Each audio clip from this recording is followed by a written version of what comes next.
Добро вечер. Во топ тема на ваша страна. Кои се младите и успешни во Македонија? Зошто не извадиле билет во еден правец, туку одлучиле да останат во поделената и исполитизирана земја со огромна невработеност? Дали новата генерација ќе донесе промени или младите остануваат заглавени во магичниот круг на корупција и непотизам? Во топ тема на ваша страна дебатираат младите Константин Битраков, Влора Речица и Димитар Попов.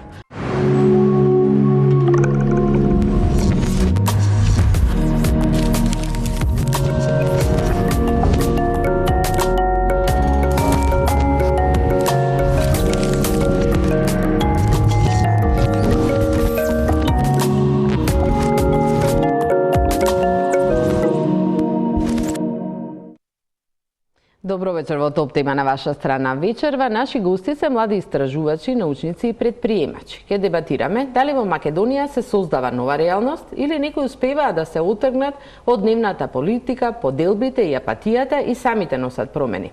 Гости во топ тема на ваша страна се Константин Битраков, докторант на правниот факултет, таму бевте демонстратор едно известно време, сега докторант на правниот факултет во Белград, сега се на правниот факултет, меѓутоа имате ангажмани на факултетот во Скопје. Влора Речица од Институтот за демократија, истражувач од неодамна и политиколог.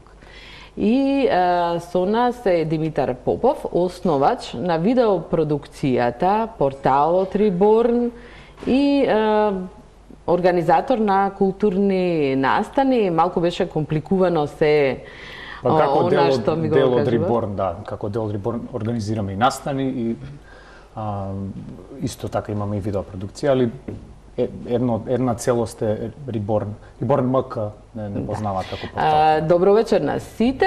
Во текот на емисијата ќе имаме директни вклучување од Валандова, каде што се одржува конгресот на ВМРО ДПМН и каде што се очекува да биде избран нов лидер на опозицијската партија. Според последните информации, конгресот е најавен за 19 часот, се уште не почна, се очекува доаѓањето на Никола Груевски, кој веќе и треба да биде бивш лидер на ВМРО ДПМН. Но пред да почнеме со дебатата и пред овие вклучување во емисијата, ќе видиме прилог едно истражување на Сања Јовановиќ Дамјановска, кои се успешни млади луѓе во Македонија, зошто одлучиле да останат и да се борат нешто да променат. Разговорот со Нина Ангеловска, која е основач на компанијата Групер, го снимивме доцна попладне, околу 17 часот. Веднаш потоа имаше закажано деловен состанок за кој веќе имаше најави дека ќе трае до доцна во ноќта. Со вакво темпо работи 8 години, или од моментот кога е основала компанијата. Тогаш имала само 22 години. Почнала со парите кои ги добила за освоено прво место на надпревар за поттик на предприемништво. Тоа беше надпревар организиран од Националниот центар за развој на предприемништво, НЦДЛ. И освоив таму прво место, односно добив еден голем чек од 2000 евра за да започнам свој бизнис. Тоа беше кога бев на абсолвентска екскурзија, ми се јавија дека сум во финалистите, додам да презентирам идејата и го освоив првото место. Почетоците ги надминали најоптимистичките очекувања со оглед на фактот дека во Македонија во тој момент помалку од 1% од граѓаните купувале на интернет. Од првите 9 состаноци со неколку познати фирми, дури 8 биле успешни. Нудењето попусти како начин на рекламирање се покажало како одличен погодок. Во моментов компанијата има 170.000 корисници и 2.500 фирми со кои се работува. Фотографијата со чекот од 5.000 евра со која Ангеловска почнала се уште е потсетник за тоа како го доживеала почетокот на патот. Кога сте толку млади, не знам, можеби не размислувате толку на што ќе изгубам, затоа што единственото нешто што може да го изгубите е вложеното време, напор, труд, а јас сметам дека никој млад не треба да се штеди и дека не треба да особено да се штеди ни една секунда за собирање на ново знаење и нови искуства. Подеднаква решителност покажал и Петар Ниновски. Пред 2 години е основал компанијата Brainster, која организира курсеви и академии за маркетинг, програмирање и дизајн, но и ги поврзува завршените таленти со иновативните компании. На овој чекор се одлучил, иако имал исклучително добро платена работа во една интернационална компанија. Во моментот кога бев баш на пикот на мојата кариера, решив дека сакам да започнам некој собствен бизнис. Прво ради тоа што сакам да отидам чекор повеќе од тоа што можев таму да отидам во таа компанија, а друго дека имав чувство дека ова баш сега што го правиме со едукација е потребно моментално на пазарот и дека можеме со нашата компанија да креираме вредност, валју да креираме на заедницата. Компанијата досега реализирала повеќе од 400 курсеви, преку кои 4000 учесници се стекнале со практични вештини. Неголемиот број од нив се лица од 25 до 35 години. Целта е да им се понуди она што во моментов се бара на пазарот на труд. Луѓето кои излагаат од формално образование немаат доволно практични вештини за да може да се вработат, но тоа е поради брзиот технолошки развој и раст и не може толку лесно формалното образование да ги постигне, да ги достигне тие потреби на пазарот на труд. Според Ниновски, во денешно време најголем ризик е да не се ризикува. Голем дел од учесниците на курсевите и академиите успеале да ја променат досегашната кариера. Меѓу нив се повеќе има и лица од државната администрација. Во последниве години нешто, не знам дали е тоа поврзано со нешто, нема да навлегам таму, ама на интервјуата што ни доаѓаат, луѓето што ни доаѓаат на интервјуа за нашите програми за академиите, се повеќе доаѓаат луѓе од државна администрација, што неколку години работеле таму и сега сваќаат дека сакаат да се променат кариерата. За сите наши успеси и неуспеси стои секој од нас, вели Ниновски. Затоа не се согласува со тврдењата дека во Македонија не може да се успее. Реалноста е вели дека ретко кога бизнисот успева од прв пат, но затоа треба да се направат неколку обиди. Слично размислува и Ангеловска. Има многу бизнес модели кои што не се донесени, не се развиени во земјите во развој, односно конкретно Македонија, кои што функционираат многу добро во развиените земји. Значи една можност може да биде да се видат бизнес модели кои што функционираат во развиените земји и да се аплицираат на нашиот пазар. Практично тоа е тоа што и ние го направивме. Ангеловски и Ниновски работат многу, често и по 12 часа. Зафатени им се и голем дел од викендите. Младиот човек, велат, не треба да се штеди, а како единствен начин за напредок во кариерата сугерираат постојано надградување на знаењата и дообуки, бидејќи технолошкиот напредок многу брзо ги прави неприменливи и неконкурентни некои од претходно стекнатите вештини. Да, овие приказни звучат како македонски сон, ако има американски, ова би требало да биде македонскиот сон. Битраков, што гледате заедничко во овие две искуства, две успешни приказни? Прво морам да кажам дека сум воодушевен од еланот со кој што говореа младите во прилогот и гледам дека кај нив постои едно нешто што е многу ретко меѓу младите граѓани, барем според мојата перцепција во Република Македонија, а тоа е решителност да не се престане со обиди, односно со труд и со напор да се постигне некаква цел. За разлика имам представа дека генерално во нашава држава од низа причини за кои што би можеле многу да полемизираме, младите се демотивирани да се обидат воопшто да постигнат некаква цел која што ја имаат зацртано и имаат некоја апатија кон вложувањето во себе, меѓутоа и во општествените текови генерално. Влора, дали се ова исклучоци сепак или има се повеќе луѓе кои ваши врсници практично кои се одлучуваат сами да почнат бизнеси на ваковчик? Искрено сметам дека се исклучоци. Не многу млади денеска или порано се обидува да направат нешто свое, особено истражувањата покажува дека повеќето од нив повеќе би работеле, повеќе би сакале да работат во јавна администрација отколку да почнат нешто нивно, што е тотално разочарувачки. Тоа што мене најмногу ме импресионира и кај Ниновски и кај Нина е тоа што и двајцата се упорни да постигнат нешто и да ги устварат нивните соништа. Мислам дека тој елемент на упорност повеќе фали кај повеќето од младите. Не, и самите рекоа дека практично идеите ги земаат од надвор, дека и не е нека нешто револуционерно во овој свет на виртуелен практично кога живеете сите и ние на социјалните мрежи на интернет, зошто не се одлучуваат полесно е во администрација или Работата во администрација е македонскиот сон или Тука се започнување работи, бизнис? според мене се работи на некој по темелен проблем, по тежок проблем, тоа е политичката култура во Балканот, не само во Македонија, туку во целиот Западен Балкан. Моментот што имаш поданичка култура која прифаќа животот како што е и не се бори. Јако тоа се менува, искрено да се менува, особено последно време во Македонија со студентски пленум и со сите тие движења кои почна во 2014, можеби има повеќе млади кои се упорни да стигнат, а особено како што кажавте поради виртуелниот свет кој не поврзува повеќе со целиот свет и тие нови идеи кои што ги добиваме и кои што сакаме да ги пременуваме и во Македонија.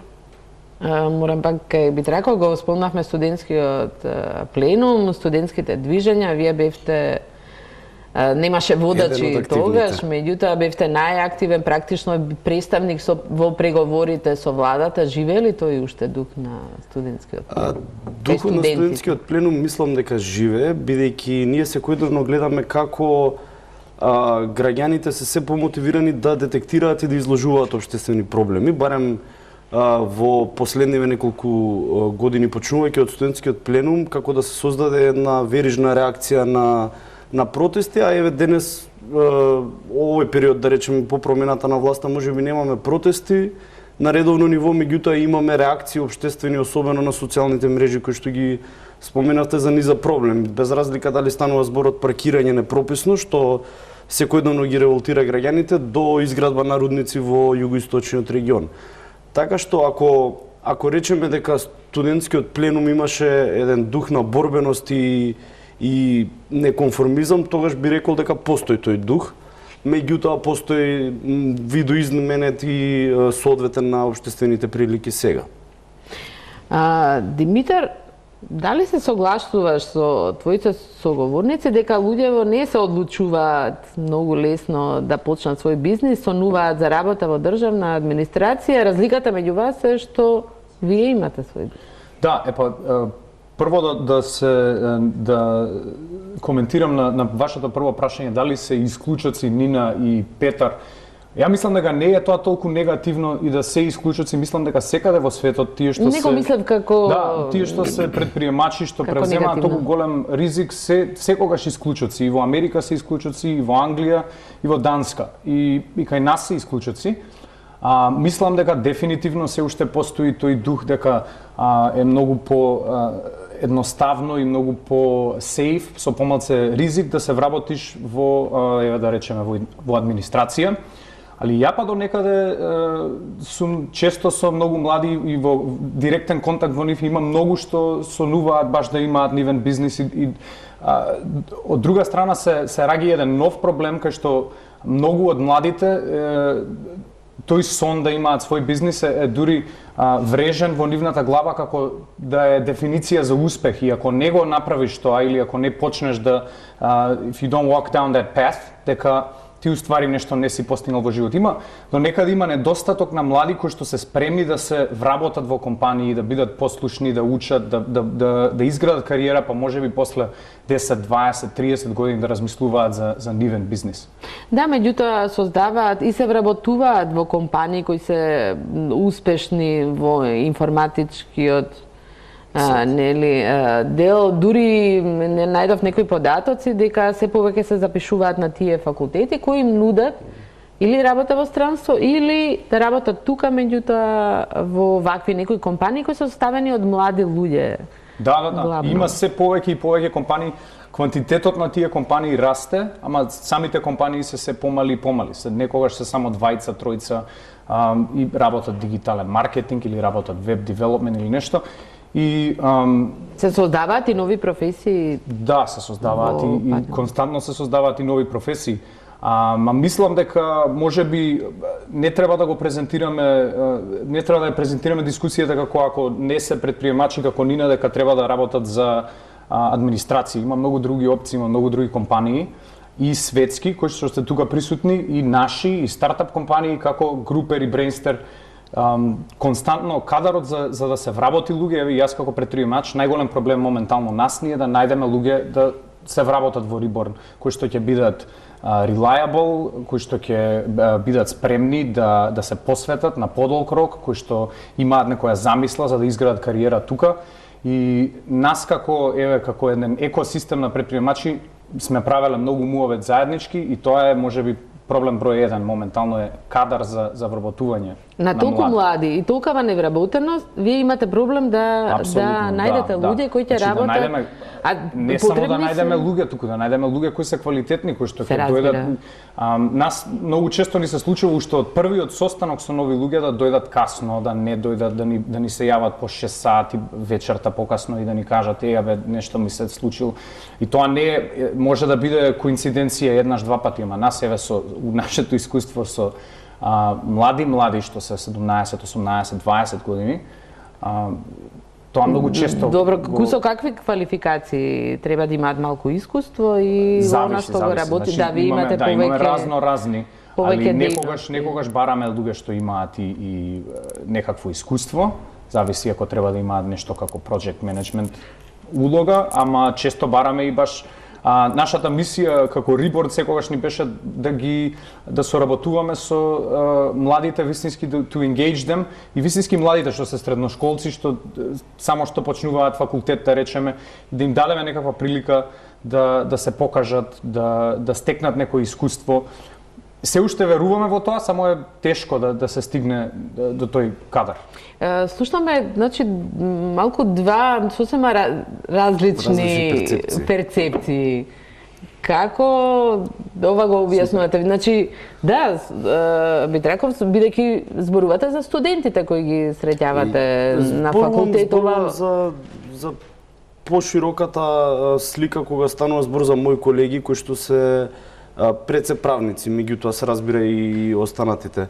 Имам јас една представа која што вели дека во наша држава, и тоа предпоставувам, како што рече Влора, е еден рецидив од минатото, имаме навика да бараме поголема сигурност за сметка на ризикот. Односно, имам представа дека поголем дел од младите би одбрале работа во јавната администрација, односно во целиот тој корпус на јавни органи, отколку што би се одлучиле на еден потек во кој ќе се обидат да отворат своје... Макар имале или да се вработат, макар имале поголема плата, меѓутоа... Имале поголема плата, меѓутоа, како што слушнавме на прилогот, некогаш може да се случи да работат 12 часа, за разлика од јавниот сектор, каде што е сигурно дека ќе работат 8 часа и ништо повеќе.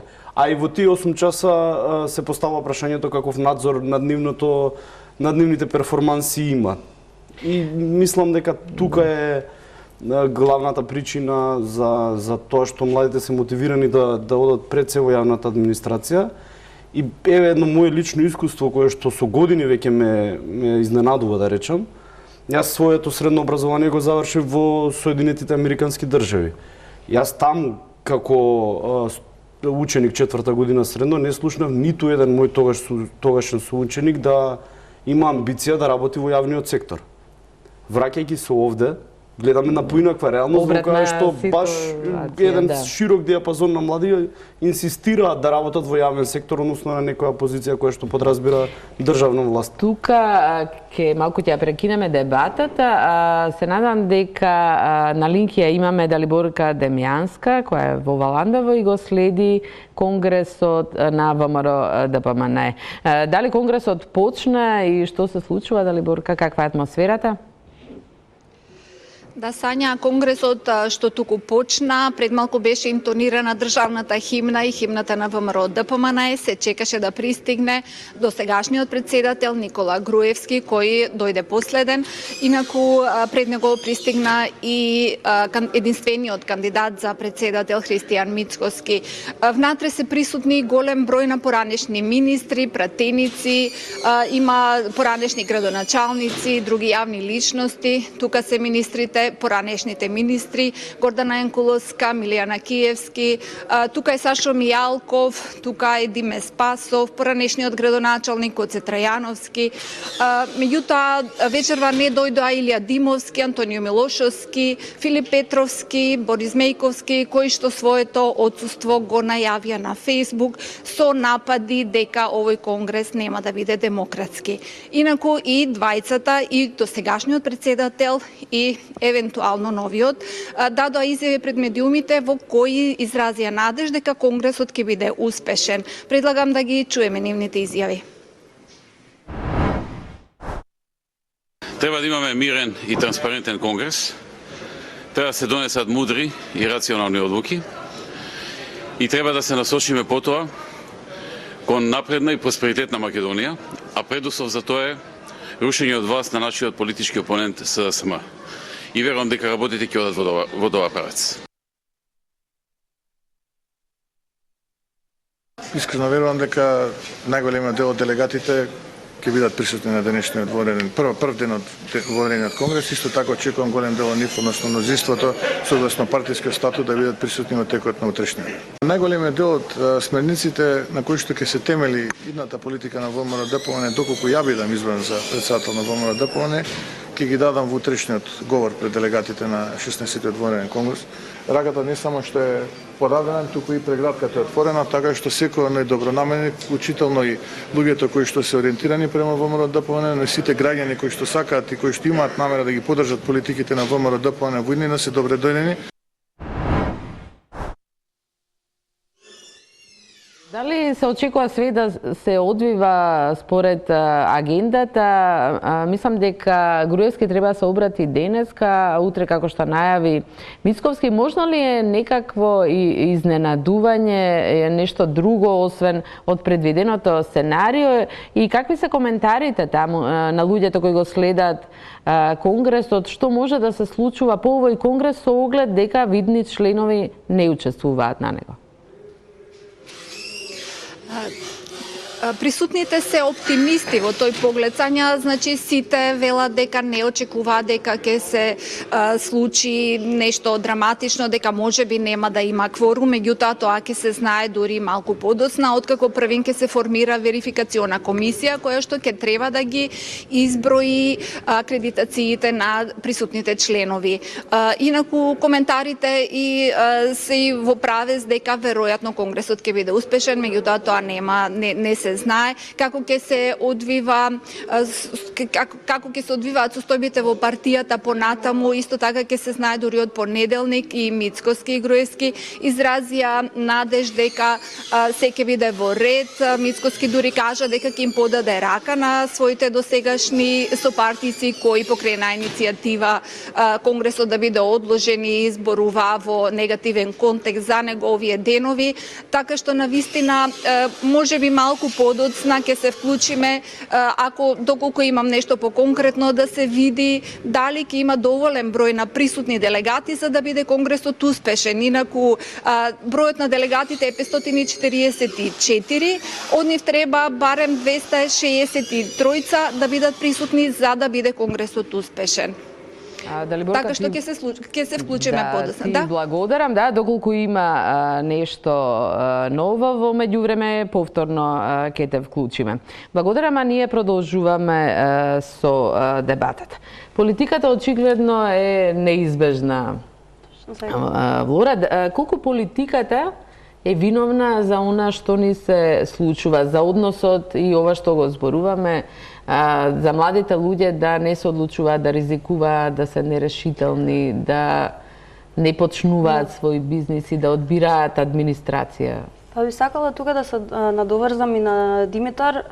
Проблемот е тоа што ние како млади, ја, Димитар, Константин, живееме во некој бабл и понекогаш забораваме да излеземе од тој бабл и да сватиме дека има наши врсници кои поради социјалниот контекст во кој живеат, единствениот спас или единствениот пат кон нивен успех го гледат преку политичка партија. Тоа е тотална партизација на целото општество, без разлика за која партија се работи, и гледаш млади со голем капацитет како лепат плакати за една партија за на крајот на денот да добијат некаква работа.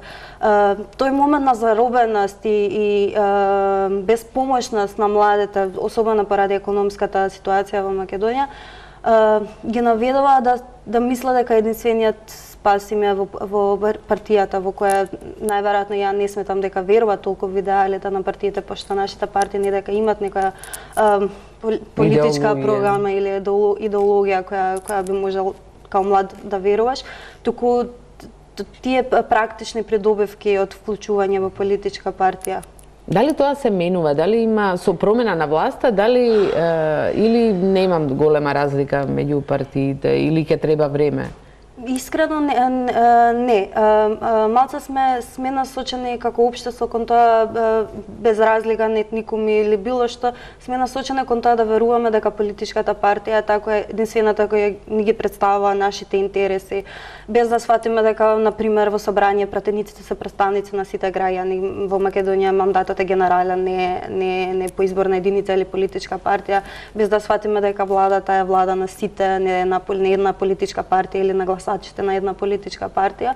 И додека не ги надминуваме тие моменти, не ги сватиме власта и целата поделба на власт како служби на граѓаните, тој момент на политичка партија како таткото што ќе те носи низ животот, не верувам дека ќе се смени за кратко, мислам.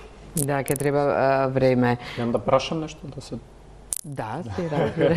Дали мислиш дека значи се согласувам со коментарите твои, мислам дека усршта на тие одлуки дека да ја треба се нешто да правам за некоја си партија е еден страф, дека ако не го направам тоа, дека ја нема да најдам работа, дека нема да изградам кариера. Дали мислиш дека тој страф е вистински, дека вистински доколку тој млад човек не го прави тоа, дека вистински нема да има потенцијал и шанси, или дека е перцепција која што има добиено од фамилија, блиски, општеството во кое што се пораснати, за да размислува дека чекај, јас моите опции се или да не работам или да правам нешто поврзано со партијата, и дека таа трета опција што можеби е малце потешка, поризична, да чукнат на разноразни врати, да размислат, да бидат креативни, да најдат тоа што вистински сакаат да го прават, па да почнат од нула и да се надоградуваат. Дали мислиш дека таа опција постои или едноставно таа опција it's not even on the table? Опцијата ти да направиш нешто сам секогаш постои, но да кажеш дека тој страф е нереален, не мислам дека е точно. Тој страф потекнува од нешто што вистински постои.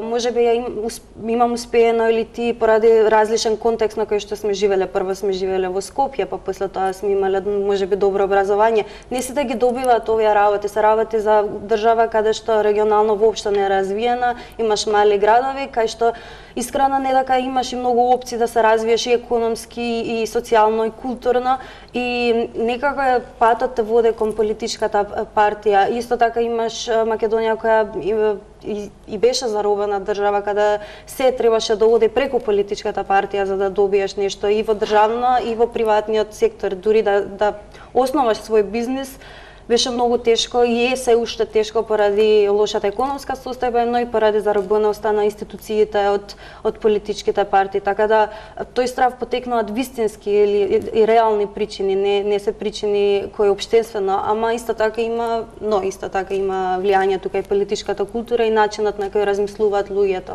Кај нас, барем ја така сметам. Константин, некои млади луѓе кои учествуваа во овие протести што ги спомнуваме, сега се во владата. Дали тие носат промени, би можеле да донесат, или онака како што се поставени нашите политички партии, тие само си најдоа работа? А беа најголемите критичари на општествените појави. Понекогаш кога системот е мощно бирократизиран, промената многу тешко се иницира и многу тешко се постигнува, без разлика која индивидуа ќе биде на одредена позиција. Сега, јас не би можел да кажам дали донеле промена или не донеле промена, бидејќи периодот во кој што тие биле на дадените позиции, односно во кој што се на дадените позиции е премногу краток.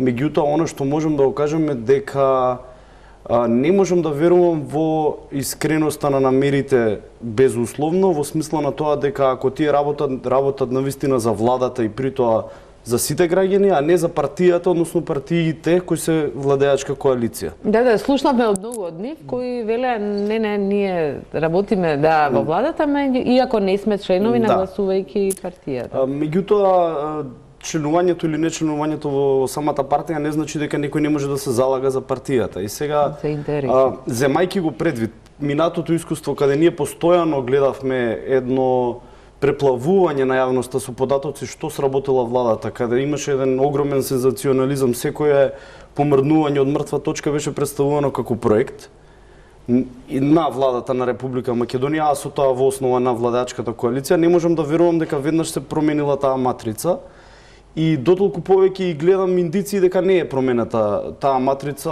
почнувајќи од најситните работи како сечење лента на нова полициска станица, ако не грешам, таква вест прочитав утрово, и слични потези, односно чекори кои се преземаат. Едноставно мислам дека треба да помине некој временски период во кој што ќе видиме дали ново вработените или ново ангажираните во владата кои што произлегле од граѓанскиот сектор ќе донесат за промена или не. Меѓутоа треба да бидеме критички настроени и да обсервираме редовно. Да, таа критичност практично ја откри оној скандал со директорот на Агенцијата за туризам кој отпатува со бизнис класа на саем за авантуристички туризам дури во Аргентина и слични. Добро, потоа ја имавме и Државната изборна комисија и уште неколку значи, слични примери, тоа што рековте, веројатно се создавале критичка јавност во ред.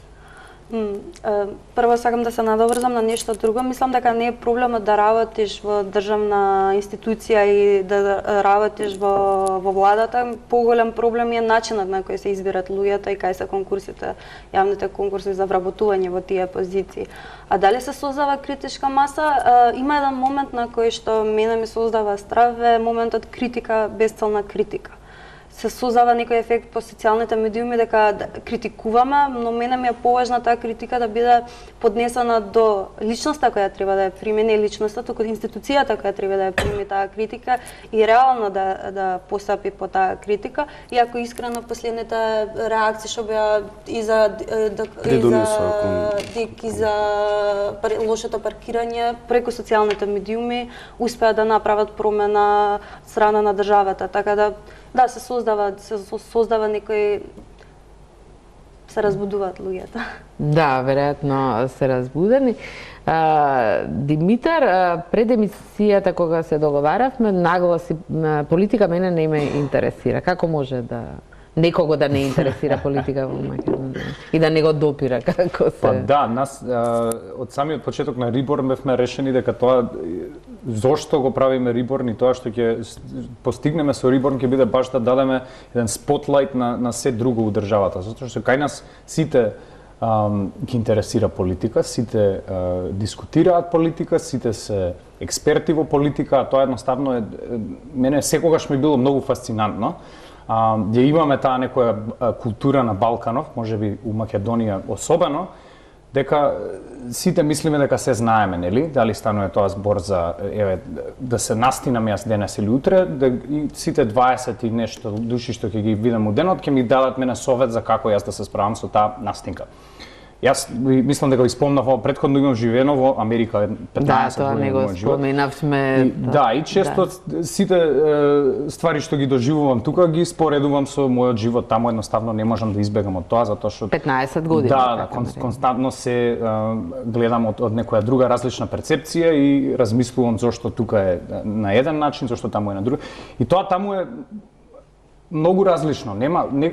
Ако си настинат, нема да најдеш ти другар или пријател или у фамилија некој да ти каже дека ти треба вака да ја решиш таа настинка зашто таа личност има некој став или нешто, се чувствува дека се спремни да изиграваат доктор. Истото се дешава и со политика, значи кај нас моментално се полни кафичите, рестораните, дневните соби со луѓе кои што дискутираат нешто што искрено е многу комплицирано и генерално 99,9% од луѓето немаат едукација, немаат искуство, немаат доволно знаење за да седнат и да го направат тој муавет. Но имаат став. Па имаат став, ама мислат дека добро имаат став, ама тоа е тој став, не знам дали вистински има некаква вредност. Едноставно тоа е станато тука како хоби, како што се гледа нели спорт и се навива за тимови и се станува обсесивен со критики за што како се случува, тоа кај нас се случува со политика. И ние со Риборн сакавме тотално да се тргнеме од се тоа и да покушаме да дадеме шанса на све остало, затоа што надвор од тој свет што е Па на многу работи секојдневно има луѓе кои што творат, кои што креираат ствари, дали се тоа музичари, дизајнери, писатели, кои што имаат нешто да кажат што искрено нема допир со политика. Постојат многу други ствари во животов и во светот кои што се тотално независни. Иако се нели во светов е интерконектед, не мора да значи дека треба сите да бидеме зависни од како што се случува на Конгресот и тоа да има инфлуенс и импакт на мојата одлука за мојата кариера или како јас ќе постапувам на работа наредната недела и се остало мојот живот. Мислам дека во Македонија апсолутно фали тој дисконект помеѓу политика и се друго. И ние сме една мала капка во океанот кој што покушаме нешто се борите против. Се бориме да едноставно да правиме друг муавет, што нема ништо поврзано со политика. Тоа не значи дека никој, тоа не да не бидам сватен погрешен. Не ми е муаветот да бидат ignorant луѓето и да не ги интересира политика и да не читаат. Само мислам дека не е реално сите да ги интересира политика и сите на социјалните медиуми константно да имаат нешто да кажат за политика. Нема теорија да се... Има живот и надвор од политиката. Има дека... ли живот надвор од политиката, Вора и Константин? Јас сум политолог, не можам многу да зборам, мене политика ме интересира. Јас сум правник, така што и нашите науки се сродни и поврзани со политиката, така што јас не можам да кажам нешто друго. Меѓутоа, Добро, дали успевате да ја ставите на... Јас поинаку би го представил проблемот и ова може да звучи многу апстрактно и теоретски и како дел од моите студии, меѓутоа јас мислам дека политиката треба да ја разграничиме од партискиот живот, односно политиката како поим треба да ја разграничиме од дневно политичките збиднувања. Кај мене постои една слика дека не е проблемот тоа што граѓаните наши се занимаваат со политика или што имаат мислење по повод разноразни случувања. Кај мене постои една перцепција дека проблемот е тоа што ние сме преплавени со податоци за дневно политички збиднувања, односно со податоци кои во крајната слика се нерелевантни. И тоа би го кажал на тоа, мислам што сакам да кажам дека пак ќе речам со години, веќе 11 години, а очигледно и до извесна мера и понатаму, ние сме сведоци на постојано преплавување на граѓаните со податоци кои што треба да ги оттрнат нивните мисли од нешто друго. И тука се создаваат ставовите на граѓаните. Прашањето кое што треба да го разгледаме, дали ние треба да имаме став по повод овие ситни информации кои што ни се пласираат во јавноста од низа на портали, национални телевизии кои долго време биле узурпирани, или треба да ги оттргнеме мислите и да се занимаваме со посуштинските проблеми во општеството. Меѓутоа е тешко да се селектираат информациите во ова море. Мислам дека поголем проблем е тоа што не сме активни или проактивни во менување работа. Мене не ми е важно да знам важно ми е да знам дека во мојата општина се случува нешто, а во исто време многу ми е важно да направам нешто за да го спречам тоа што се случува во мојата општина. Дека граѓаните во Република Македонија зборуваат во што се случува во општината, но во ниеден момент нема да поткренат иницијатива за да сменат нешто во таа општина. Не поголем проблем е честото зборување за политика, ама неактивното учество во политика. Всушност се пасивни, како во самата политика се наблюдува че има став и се завршува на муабет или членство во партијата со очекувања евентуално ние сега разговараме за теми за кои што немаме квантитативни индикатори. Ние никогаш не може овие тези да ги потврдиме дали граѓанството е пасивно или не. Дотолку повеќе што ние не знаеме колку имаме граѓани во оваа држава, бидејќи немаме попис. Така што сега ова се наши перцепции, меѓутоа факт е дека не се ни толку пасивни последните неколку години, како што рековме на самиот почеток, има една верижна реакција од тие студентски протести, а и претходно уште од 2006 година се формираше архибригада, ако не грешам.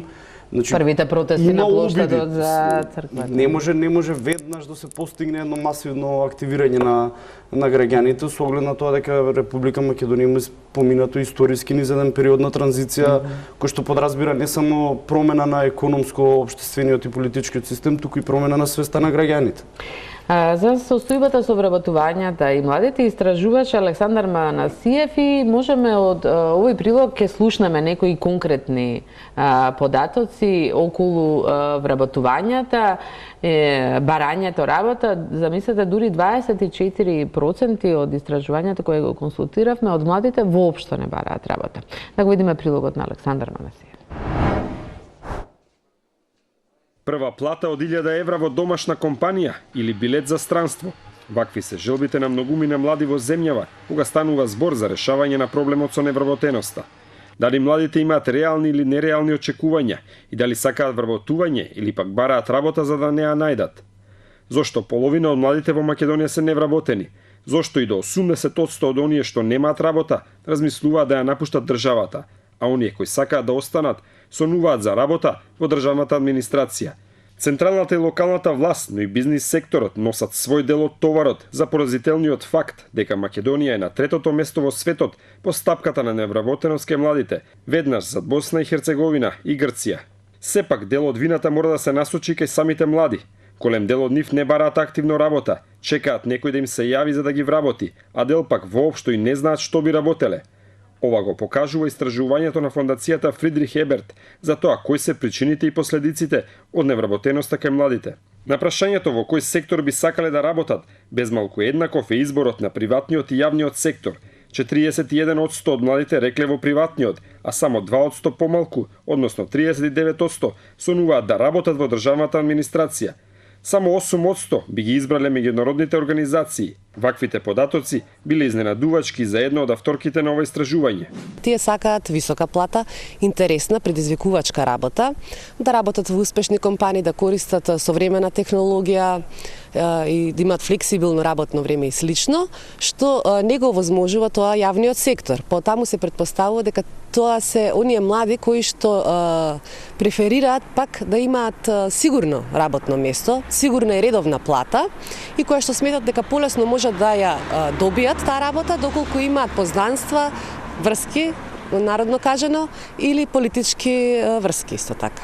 На прашањето дали размислуваат да се преселат во друга земја, дури 48% од анкетираните изјавиле дека за тоа размислуваат понекогаш, а 31% дека сериозно размислуваат. Само 21% рекле дека воопшто не размислуваат среќата да се ја бараат во странство.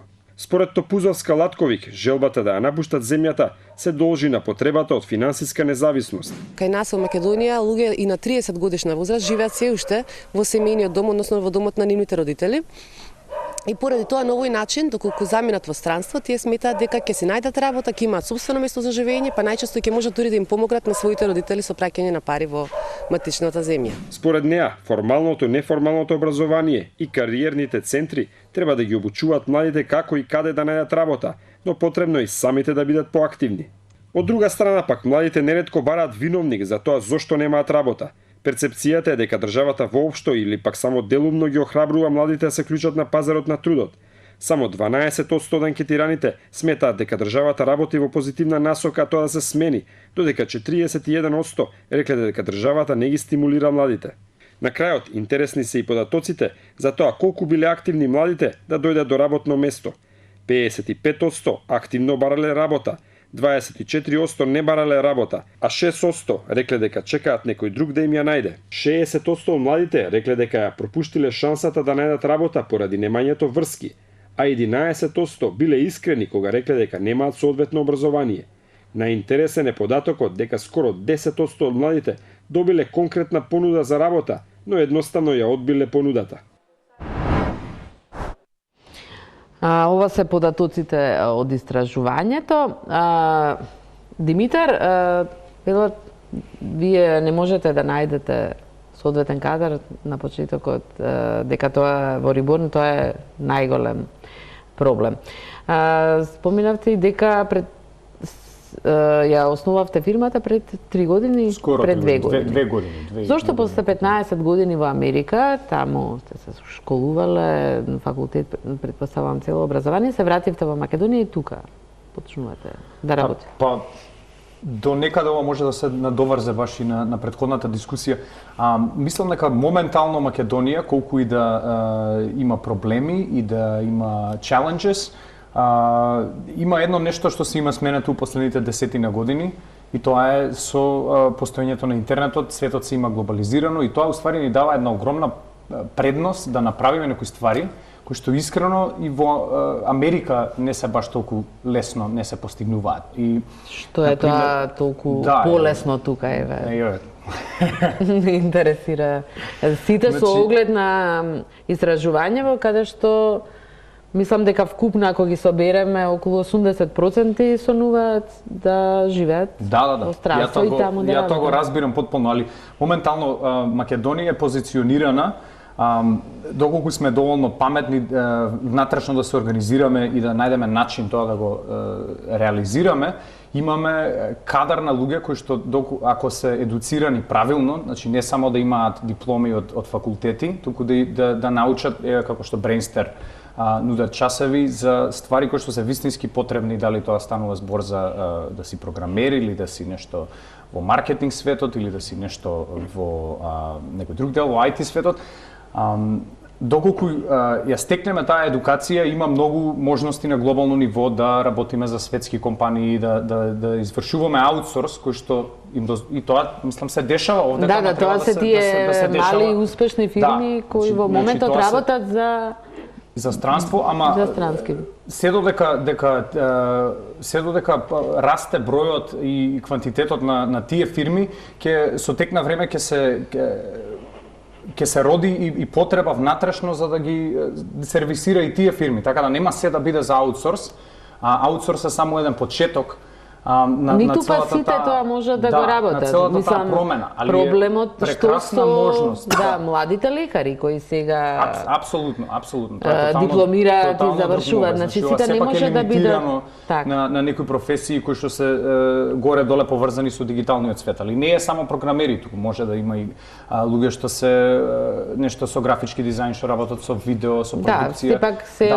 Сепак наброени професии. Да, ама сепак тие фирми. Ама не добив одговор што е тоа полесно во Македонија да се направи отколку во Америка. И тие фирми како растат тие фирми ќе имаат потреба и за легална помош, значи не е се компјутерџи, нели, што ги имаат можностите, туку се додека тие фирми продолжат да бидат успешни и нови фирми се раѓаат, ќе отворат врата на сите останати. Можеби не толку брзо и лесно и на доктори и на све остало, али ќе помогнат локалната економија да добие малце повеќе инсентив и ќе направат некоја промена. Таа патека мислам дека е долга и тешка, али апсолутно е една огромна позитивна ствар за Македонија во 2017. И јас тоа секогаш го гледав како една голема шанса, big opportunity.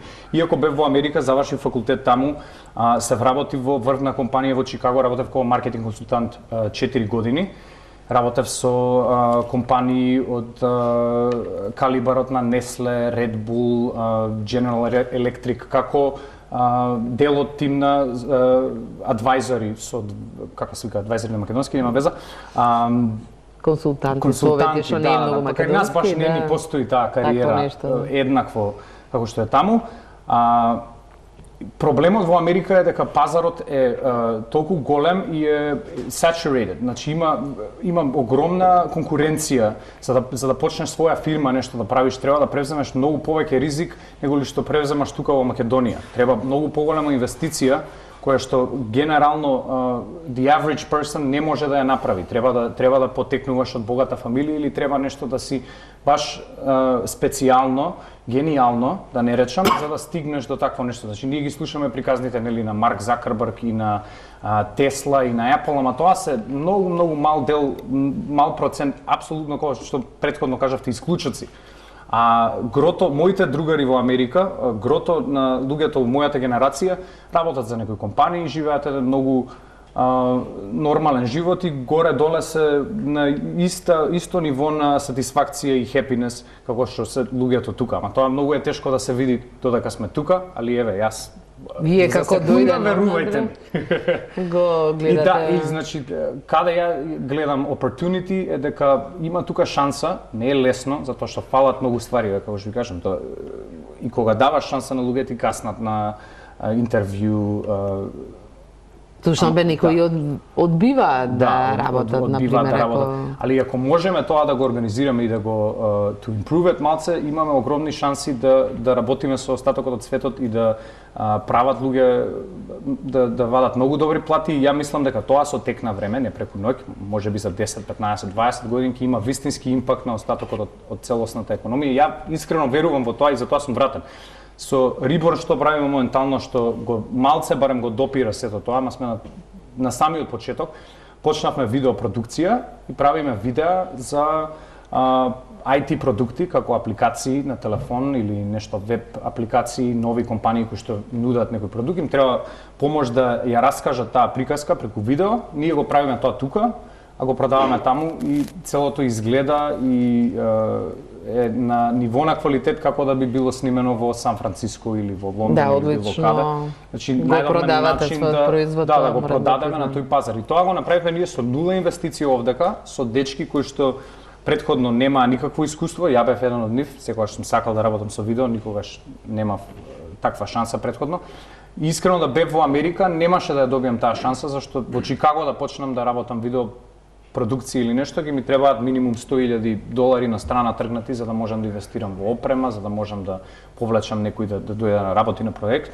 А во Македонија тоа најпартизански на свет го почнавме, го пробаме. И тие што работат со нас, што е многу битна ствар од дискусија, немаат завршено факултет за видео, нит па за дизајн, нит па за комуникација, нешто, некои се архитекти, некои се и правници. Мислам дека еден совет за младите би било тотално да си дадат шанса да се одделат од тоа што мислеле или што дома им кажале или што го учеле на факултет дека треба да бидат. Зашто тоа генерално и turns out дека нема веза. И во 2017 имаме можности да експериментираме, да пробаме ствари. Така да ако си завршил медицина, добро, медицина е лош пример зашто. Да, не е во али окей, ако си завршил економија, не значи дека мора да работиш во банка. Би требало, колку е проблемот во образованието? Па, ако го земеме образованието од самиот негов почеток, од основното образование, мислам дека станува збор за огромен проблем. Ако не грешам, ние имаме постојано некој процес на реформирање на образованието. Имаме процес во кој што постојано вметнуваме некакви нови наставни програми, почнувајќи од основно образование, средно па и високо, нели тоа беше и главниот повод за протестите, а немаме никаков резултат од аспект на намалување на невработеноста, тангирање на оној проблем на структурна невработеност, каде што нашата понуда на пазарот и побарувачката не се сретнуваат. Сега, кој би бил проблемот во образованието, односно што конкретно е проблемот? Мислам дека во еден аспект тоа е неговата застареност. Во јавноста многу пати ги видовме примерите со учебни помагала кои што содржат некои ставови, односно некои гледишта на авторите кои што навистина не соодветствуваат на денешната реалност, ниту во Република Македонија, ниту надвор. И исто така гледаме дека недостасува оној елемент каде што самите ученици или студенти се поттикнати да размислуваат вон рамката која што е дадена во самиот образовен процес. Ние немаме образование од аспект на предприемништво, ние немаме, сега говорам за основното и средното образование, немаме образование кое што нам ни нуди некакви лидерски вештини, за разлика од земјите надвор од нашиот регион, кои што имаат се повеќе такви наставни дисциплини кои што се малку неконвенционални, меѓутоа мотивирачки за младите. Да, лидерството се учи уште од најрана возраст. Во американскиот систем уште во градинка мислам дека има предмети кои што буквално се викаат лидерство или вештини за лидерство преведено на македонски јазик, каде што ученикот едноставно се учи како да се постави во светот кој што е предизвикувачки. А како може да се промени? Некаков радикален ресен, можен ли е радикална промена или за тоа ќе треба години и години? Гледате ли некаква намера во моментот? Ќе треба години, меѓутоа тоа не е нужно е лошо. Подобро е да поминат години, меѓутоа решението да е адекватно, отколку да има повторно некаква реформа која што е избрзана и истуркана, а да не придонесе кон резултати. И од тој аспект мислам дека пред се е потребна една сериозна анализа на сите недостатоци, сериозна анализа на тоа што било прикривано уназад години од аспект на невработеноста и причините за постоењето на невработеноста, анализа на тоа колку е успешна, да речеме, Агенцијата за вработување како надлежен самостоен државен орган, па потоа ние да почнеме да разговараме за промени во образовниот систем на глобален план и промени во поглед на функционирањето на овој пазар на понуда и побарувачка на работни места.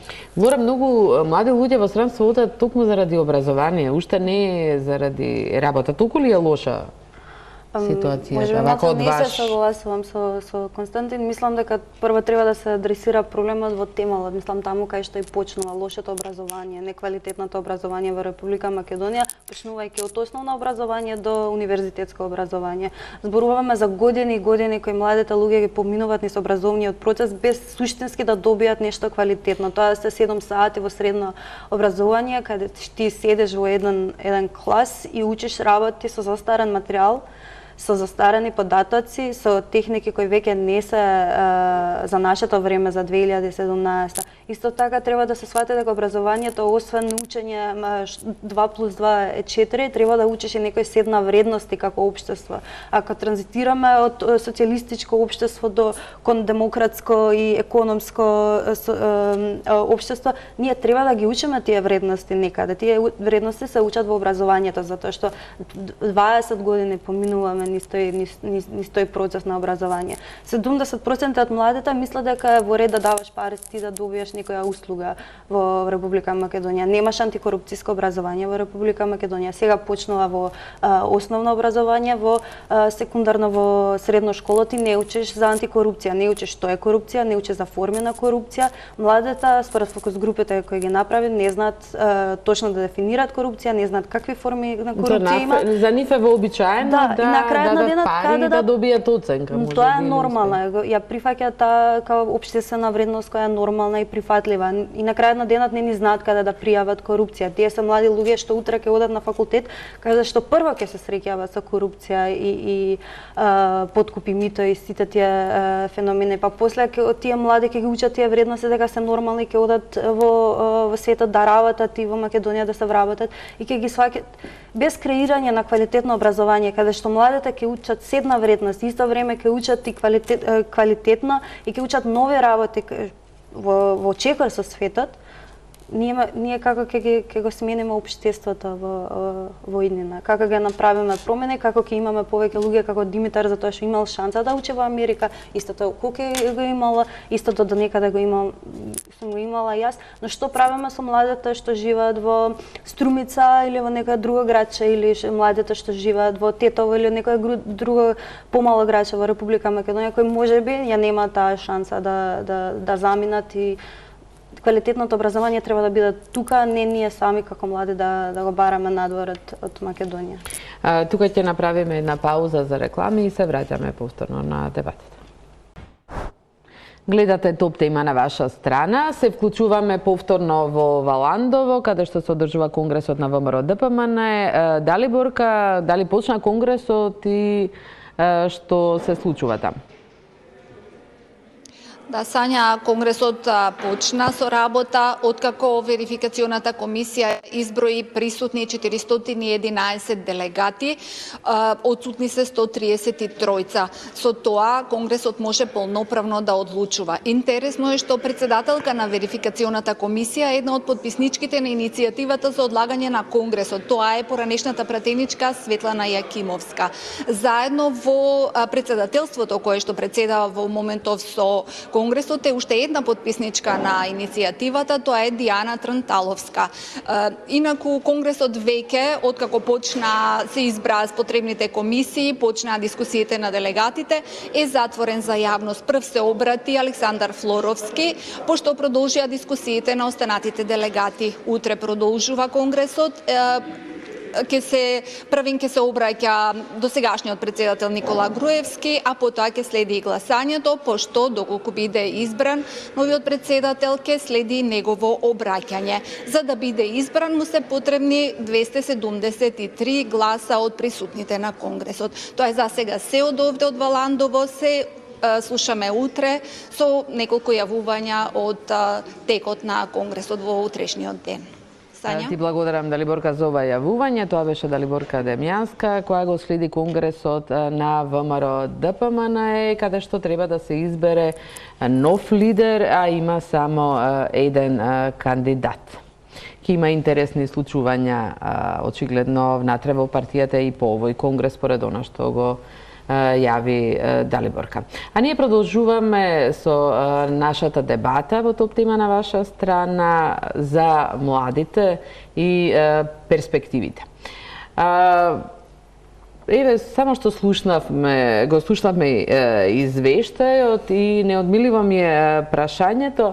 И по 25 години државност и повеќе, се уште имаме многу низок степен на демократија во државата. Дури и внатре во партиите кои се покажуваат прилично недостиг на демократија, уште помалку и на ниво на држава. На што се должи тоа? Иако секогаш на власт доаѓаат млади лидери. Дури минатата влада беа веројатно најмладата гарнитура што беше на власт. Како тоа го објаснувате, Битрак? Прво да се осврнам на младите лидери, мислам дека тоа е повторно еден одговор на искуствата од минатото. Значи, ако во минатото постоела не нужно во целост, меѓутоа една генерално геронтократија каде што повозрастни индивидуи биле на клучните позиции, потоа мислам дека се создала перцепција дека овој фактор треба да се промени, овој факт треба да се промени и дека треба да им се даде шанса на младите, почнувајќи од самата независност на Република Македонија, кога мощни млади лидери на двете клучни политички партии, односно најголеми политички партии, доаѓаат до битката за превласт. Од аспект пак на тоа зошто нема демократија, мислам дека станува збор за еден сериозен проблем кој што не би можел да го изложам сега во една вечерна емисија, бидејќи станува збор за една сериозна анализа од повеќе аспекти. Во огромен дел корупцијата која што Влора спомна, за која што свеста е наистина мала. Од друг аспект можеме да говориме повторно и за способноста на едно општество да се избори за својата демократија, односно историските текови. Во трета насока можеме да говориме пред се за свеста за плурализмот како поим, така што мислам дека станува збор за едно навистина комплексно прашање кое што би можело да многу да го полемизираме. Дали тоа очекувате да се промени? Дали политичката култура, сите констатиравте дека е на многу ниско ниво, иако во моментов се создава, еве, заклучивме критичка јавност, има некои поместувања? Па генерално би требало да има поместување, бидејќи голем дел од негативните појави кои претходно ги споменавме, како што е на пример преплавеноста со податоци и со коментари за некакви случувања на политичката сцена кај нас, колку и да се негативни, од друга страна се позитивни, бидејќи барем создаваат свест и критичка маса. Односно, поинаку да се изразам, фактот што младите имаат толку многу податоци кои што им се достапни, од една страна придонесува до ризик тие да бидат зашеметени во целиот систем, добивајќи податоци и од домашни и од меѓународни извори, меѓутоа од друга страна создаваат и можност тие да следат меѓународни трендови, односно трендови на многу развиени држави, кои што понатаму ќе се обидат да ги применат во домашната сфера, односно во домашната атмосфера. Така што мислам дека има простор за подобрување на политичката сцена во нашата држава, меѓутоа тука треба сите ние како млади граѓани да ја увидиме нашата улога, односно да ја увидиме нашата активна инволвираност во самиот процес. Секој од нас би требало да се труди на најдобар, на најголем можен начин да придонесе во подобрување на целокупната политичка состојба. Лора, ја знаат ли граѓаните својата улога? Па не баш до се додека не сваќаат дека со нивни пари се работи во државата и се додека не сваќаат дека они се тие што можат да влијаат да се менуваат политики, јавни политика во Република Македонија. Да се надоврзам малце со Константин, поставувањето на млади луѓе во клучни позиции во многу ниво е погрешна. Има многу начина на вклучување на младите во донесување одлуки преку младенски парламенти, преку Министерство за млади и сите тие начини за вклучување на младите, но поставување на млад човек во клучна позиција без потребното искуство за да донесе одлуки е многу погрешно поради тоа што неискуството создава ред други проблеми. Особено ако тој млад човек е харизматичен или харизматична, што сегаш сме свесни дека таков тип на лидерство води кон идеализација кон тој човек и прифаќање на сите тие одлуки како добри одлуки. Така да треба да се фокусираме на вклучување на младите на различни начини, но не преку поставување на младите луѓе во клучни позиции за донесување на важни одлуки за државата. Доволни ли се ги спомнавте младински парламент, министерство, тие се прилично невидливи или некакви институции у кои младите мислам дека не ни знаат дека постојат, дури студентскиот парламент и се исполитизирани. Како тука ќе се вклучат или потребно можно ли е да се создадат некои други начини да се вклучат младите? Начините на вклучување на младите во политиката не мора да бидат само институционални, односно не мора да говориме ние само за формални тела кои што ќе постојат како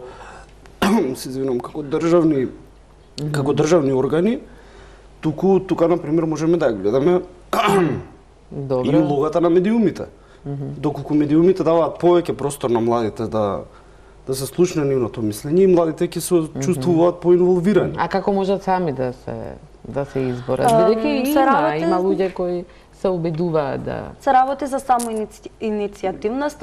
Мислам дека многу е важно да ги поттикнеме младите од мали нозе дека тие можат да поведат иницијативи. Ако сакаат да сменат нешто во нивното општество или во нивната општина или во нивната околина, во нивната школа, дека тоа може да го направат, ама тоа се прави преку добро образование и преку создавање на некое критичко мислење кај младите, дека може да променат нешто и дека може да бидат критични кон работите што не им се допаѓа, дека може да поведат иницијатива. Па малце вртење во круг, бидејќи вртење во круг, да, точно така. Образованието и затоа и порано кажав дека клучниот проблем е адресирање на образованието во Република Македонија, создавање на млади Мислам, помагање на младите да сваќаат некои работи, дека можат они сами да работат, дека можат они сами да покренат иницијатива да променат нешто, дека они можат сами да бидат предприемачи, да си отворат нивна фирма, дека они можат да работат тоа што сакат, а да не бидат правници, доктори или да не бидат инженери, туку дека може да бидат покреативни со нивното време и со нивната професија. Сметате ли дека досега некоја власт тоа го помогнала воопшто? Бидејќи во предизборните програми тие ветуваат многу такви работи. Според ситуацијата на младите не дека направиле нешто такво. Димитар, вие не дискутирате нели многу за партија и политика како што рековте, меѓутоа не значи дека не сте политички активен доколку нешто ви пречи, како се трошат вашите пари или бидејќи плаќате даноци или пак зошто има загадување. Мислите ли дека граѓаните соодветно реагираат на тоа и протестираат? Дали вие се вклучувате во тие некои активности? Да, можеби мислам дека не се вклучувам и ја доволно во тие активности, ако темата За тоа не треба многу знаење, например, или темата политичка е загадување, мислам дека образование. апсолутно сите може да правиме повеќе на да покушаме да го решиме тој проблем. Многу е чудно дека се уште го немаме идентификувано вистински каде е проблемот и што е проблемот на тема загадување.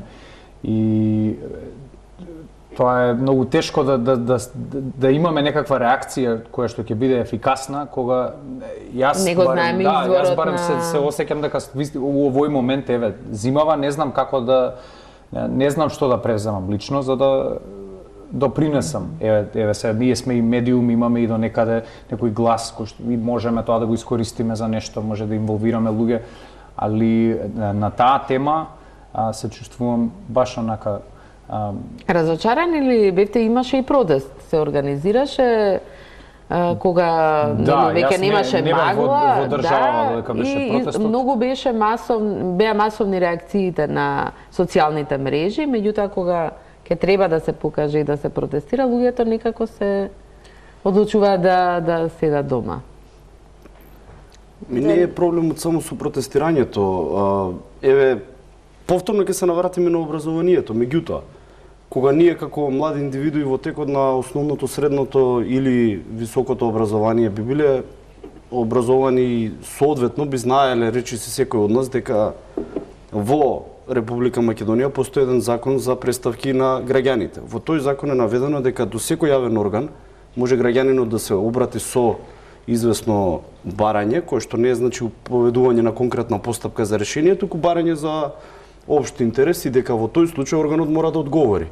Кога сите ние, и сега ова е само еден пример, би го искористиле ова наше право и поднеле соодветни представки до сите надлежни органи, вклучувајќи ги општините и централните органи, би создали повеќе притисок. Не би требало све да се сведе само на протестот или па на реакцијата на социјален медиум, кој што можеби е најлесниот метод. Ние мораме да ги гледаме на еден сеопфатен начин нашите можности за од секоја можна страна да го создадеме тој притисок. Меѓутоа повторно се навраќаме на фактот дека голем дел од граѓаните не се воопшто свесни за своите права, односно за своите можности во правниот систем. Свесни и неинформирани. Кога велам свесни, мислам на информирани, не мислам како да реагираат.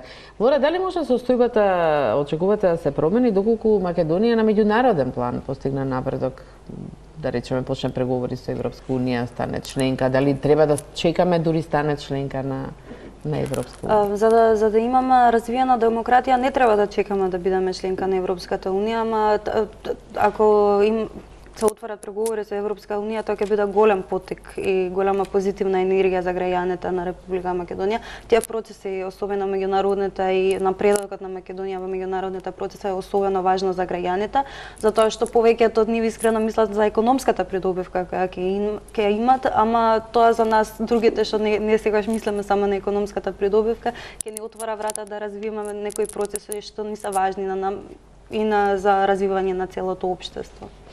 На крај сме на 2017 година. Моето последно прашање е каква година вие очекувате? Дали очекувате година на турбуленции? Оваа што ја испраќаме навистина беше турбулентна и донесе некакви промени, или очекувате некаква мирна година, економски напредок или стагнација? Да почнеме од да бидам искрен, имам потешкотија уназад години да создадам очекувања во оваа наша држава, и тоа потешкотија да создадам очекувања на седмично ниво, а не па за цела година, но можам да кажам дека се надевам на релативно мирна година, година во која што нема да има повторно изборен циклус, бидејќи навистина имавме премногу избори централни и локални уназад неколку години, исто така на година во која што ќе видиме некаква суштинска разлика од аспект на минатиот воспоставен систем во политичката сфера. Лора, каква година очекувате? Јас искрено се надевам дека некои министерства кои што клучни за развивање на државата и за промена некои работи ќе работат повеќе во таа насока, наместо да се рекламираат на Facebook и на социјални медиуми. Особено очекувам многу од Министерството за образование и антикорупцијските тела во Република Македонија. Многу ми се важни овие процеси за развивање, не се важни за развивање на целиот демократски процес. Исто така очекувам и посакувам да нема избори повторно. Граѓаните се уморни, се создава и апатија, нема да сака да гласат и во право се поради тоа што не може да се гласа секоја година.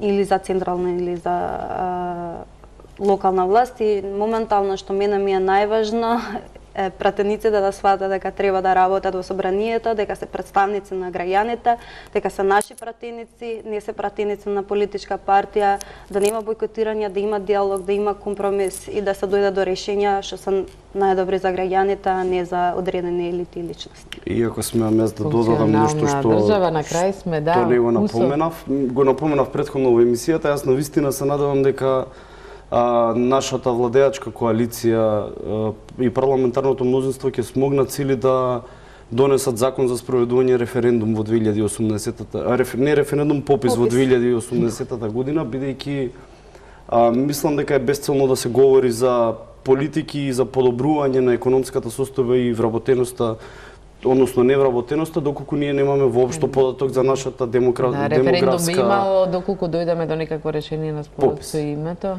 А референдум дали би имало, тоа мислам дека е посложено прашање, меѓутоа ако јас се прашувам, не треба промената на име да се врзува со референдум. Меѓутоа, од аспект на пописот, мислам дека станува збор навистина за една клучна